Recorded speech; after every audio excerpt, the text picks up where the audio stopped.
नमस्कार. World of शोभा या चॅनलमध्ये आपल्या सर्वांचं खूप खूप मनापासून स्वागत.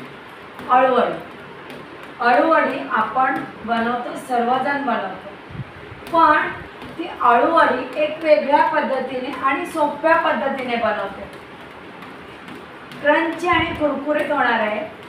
आवडली तर कमेंट बॉक्समध्ये लिहून पाठवा रेसिपी कशी वाटली.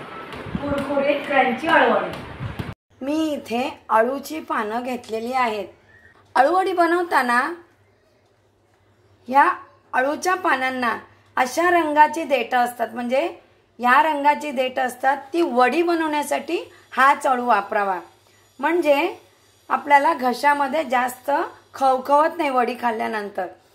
आता अळूवडी तुम्ही किती क्वांटिटीमध्ये बनवताय तितकी तुम्ही पानं घेऊ शकता. देठं कट करायची. ह्या शिरा आपल्याला काढायच्या आहेत. लाटण्याने दाबल्या तर शिरा तशाच राहतात आणि खाताना त्या कचकट लागतात, म्हणून मी शिरा कट करून घेते.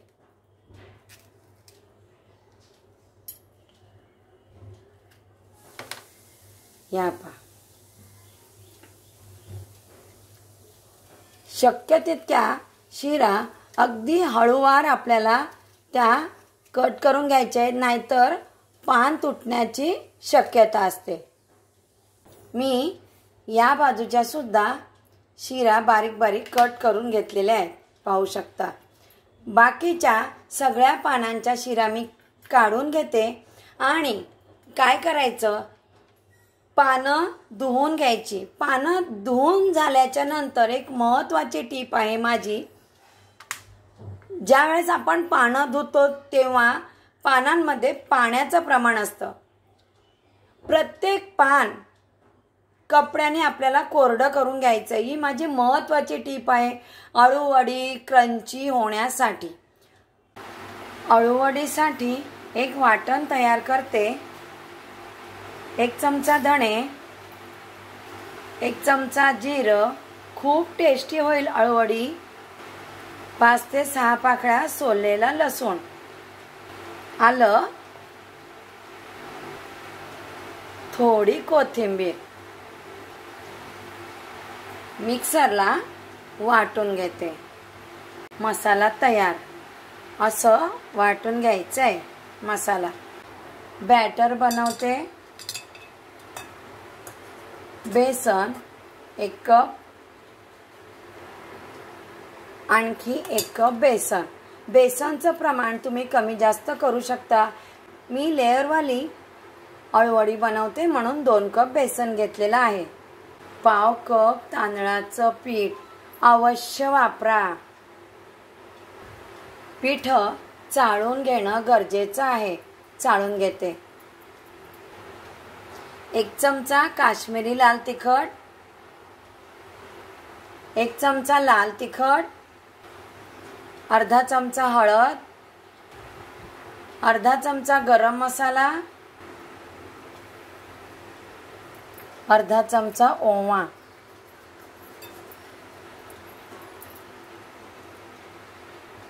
एक चमचा पांढरे तीळ. अळूवडीसाठी वाटलेला मसाला. सगळा मसाला यामध्ये ॲड करते.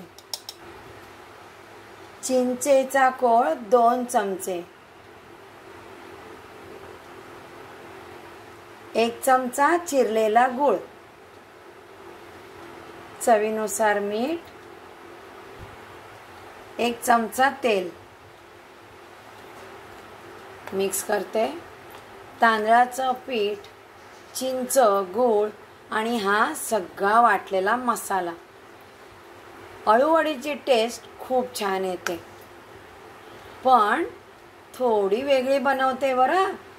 आता मी जेवढं बेसन वापरलं, थोडं तुम्ही कमी बेसन वापरू शकता. आता किती पातळ लेअर लावायचा आहे बॅटरचा त्यावर अवलंबून आहे की आपण बेसन पीठ किती घ्यावं ते. मिक्स करते. या बॅटरमध्ये थोडं थोडं पाणी घालायचं आणि हे बॅटर मी हातानेच मिक्स करते, म्हणजे ते व्यवस्थित मिक्स होईल.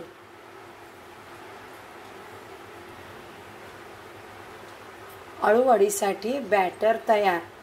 हे बॅटर खूप सैल झालं तर अळूवडी कुरकुरीत होत नाही.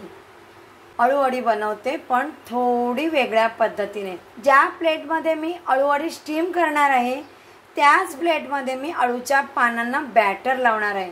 थोडं व्हेरिएशन आहे, तुम्ही पहा. तेलाने ग्रीसिंग करून घेते प्लेट. तेल प्लेटला व्यवस्थित लावायचं.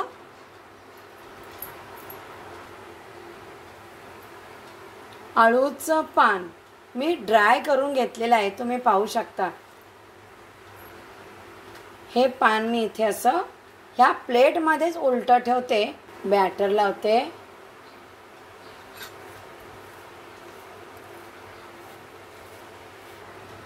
अशा पद्धतीने एका अळूच्या पानाला मी बॅटर लावलेलं आहे, पाहू शकता.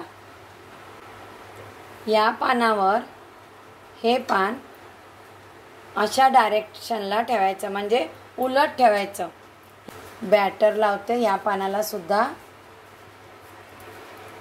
हे तिसरं अळूचं पान ह्या डायरेक्शनला.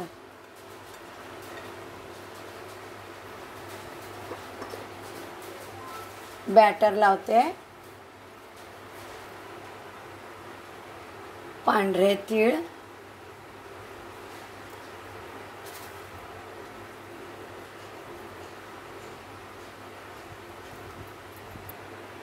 आता काय करायचं, ही बाजू फोल्ड करायची आणि या बाजूवर इथे बॅटर लावायचं.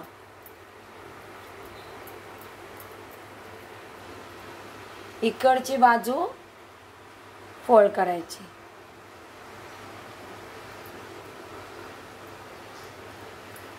शेप आपल्याला चेंज करायचा आहे, वळकटी करायची नाही.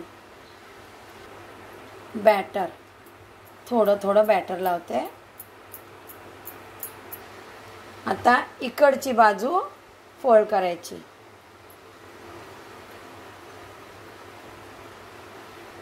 बॅटर लावते. आता ही बाजू फोल्ड करायची. यावर पुन्हा थोडं बॅटर लावते.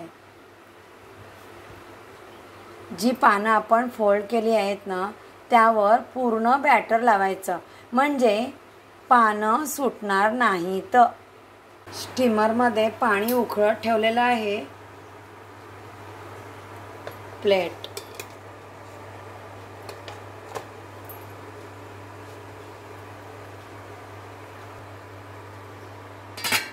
पंधरा मिनिटं अळूवडी मी स्टीम करून घेणार आहे.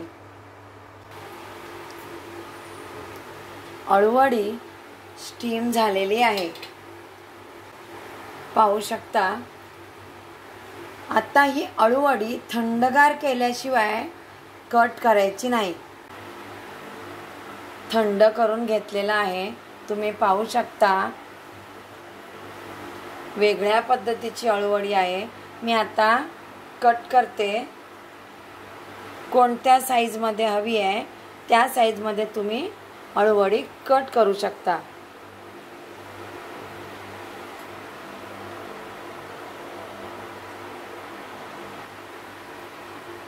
लेअरवाली अळूवडी, किती लेअर आलेत अळूवडीला. त्या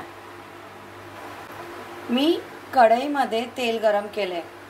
डीप फ्राय नको असेल, शॅलो फ्राय हवी असेल तर शॅलो फ्राय करू शकता. डीप फ्राय नको असेल तर करू नका. आणि शॅलो फ्राय सुद्धा तुम्हाला नको असेल, तुम्ही तेलाचा वापर जास्त करत नसाल तर अळूवड्याला तुम्ही फोडणी घालू शकता. मी अळूवडी फ्राय करते. गॅसची फ्लेम लो ठेवून अळूवडी फ्राय करते.